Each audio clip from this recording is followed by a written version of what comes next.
ഷിർക്കിനെ കുറിച്ചുള്ള പേടി അത് അമ്പിയാക്കളും സാലിഹ്യങ്ങളും പേടിച്ചിട്ടുള്ളതാണ്.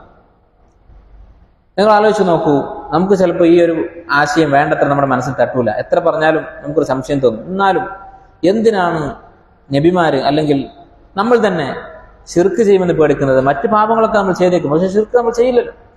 നിങ്ങൾ ആലോചിച്ച് നോക്കൂ, ഷിർക്ക് അതിൻ്റെ ഗൗരവം പഠിപ്പിക്കുകയും അതിനെ പേടിക്കുകയും അതിൽ നിന്ന് ആളുകൾ തടയുകയും അങ്ങനെ സദാ ഈ വിഷയം ഒരു വലിയ പ്രശ്നമായി കൊണ്ടു നടക്കാത്ത ആളുകളൊക്കെ, അല്ലെങ്കിൽ നമ്മൾ നേരത്തെ പറഞ്ഞതുപോലെ എന്തിനാണ് ഇത്ര പേടിക്കാൻ, നമ്മളൊക്കെ തൗഹീദുള്ളവരല്ലേ എന്ന് പറഞ്ഞ ആളുകളുടെയൊക്കെ അവസ്ഥ നിങ്ങൾ എടുത്തു നോക്കും. അവരുടെ അടുത്ത തലമുറകളിൽ ഷിർക്ക് പല രൂപത്തിലും കടന്നു വരുന്നത് നമുക്ക് കാണാൻ സാധിക്കും. ഒരു ബിംബത്തിന് മുന്നിൽ പോയി സുജൂദ് ചെയ്യണമെന്നില്ല, അവരുടെ വാക്കുകളിൽ അവരുടെ പ്രവൃത്തികളിൽ കുഫറാകുന്ന കാര്യങ്ങൾ പതുക്കെ പതുക്കെ കടന്നുകൂടുന്നത് നമുക്ക് കാണാൻ സാധിക്കും. അതുകൊണ്ട് തന്നെ നമ്മൾ ഏറ്റവും കൂടുതൽ പേടിക്കുന്ന കാര്യം അത് നമ്മുടെ അമലിൽ വലുതോ ചെറുതോ ആയ ഷിർക്ക് വരുമോ എന്നായിരിക്കണം. ഷിർക്കിന്റെ ഗൗരവം കാണിക്കുന്ന ഒരു കാര്യമാണ്. ഇബ്രാഹിം അലൈഹിസ്സലാം നമുക്കറിയാം, ഏറ്റവും വലിയ മുവഹിദാണ്. മുഹമ്മദ് നബി സല്ലല്ലാഹു അലൈഹി വസല്ലം കഴിഞ്ഞാൽ ഇബ്രാഹിം നബി അലൈഹി സ്വലാത്തു വസ്സലാം, ഖലീലുല്ലാഹ്, അള്ളാഹുവിന്റെ സ്നേഹിതൻ എന്നുള്ള പേര് കിട്ടിയിട്ടുള്ള മഹാനാണ്. അദ്ദേഹത്തിന്റെ ദുആയായിരുന്നു എന്ത്? റബ്ബി ജുനുബ്നി വജുനുബ്നി വബനിയ അൻ നഅ്ബുദൽ അസ്നാം. ബിംബങ്ങളെ ആരാധിക്കുന്നതിൽ നിന്ന് എന്നെയും എൻ്റെ കുടുംബത്തെയും എൻ്റെ കുട്ടികളെയും നീ കാത്തു രക്ഷിക്കണമേ. ബിംബത്തെ സ്വന്തം കൈകൊണ്ട് തകർത്തിട്ടുള്ള ആളാണ് ഇബ്രാഹിം നബി അലൈഹിസ്സലാം.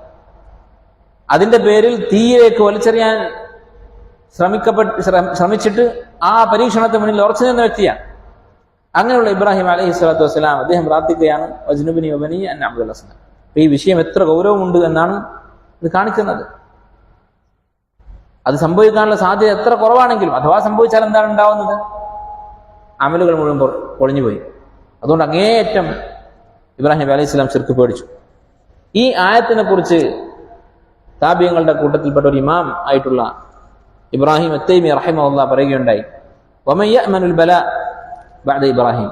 ഇബ്രാഹിം അലൈഹിസ്സലാം ഈ പരീക്ഷണത്തെ, ഈ മുസീബത്തിനെ പേടിച്ചുവെങ്കിൽ വമൻ യഅ്മനുൽ ബലാ, വേറെ ആർക്കാണ് ഇത് പേടിക്കാതിരിക്കാൻ സാധിക്കുക?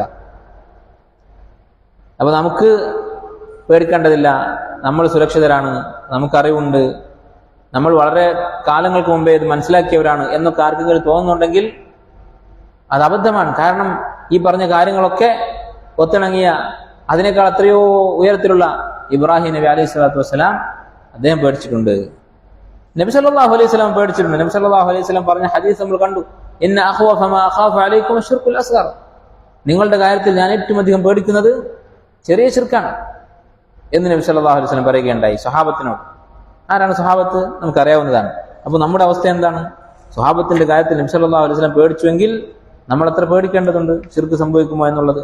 അല്ലാഹു തആല ചെറുതും വലുതുമായ ശിർക്കിൽ നിന്ന് നമ്മെ കാത്ത് രക്ഷിക്കുമാറാകട്ടെ.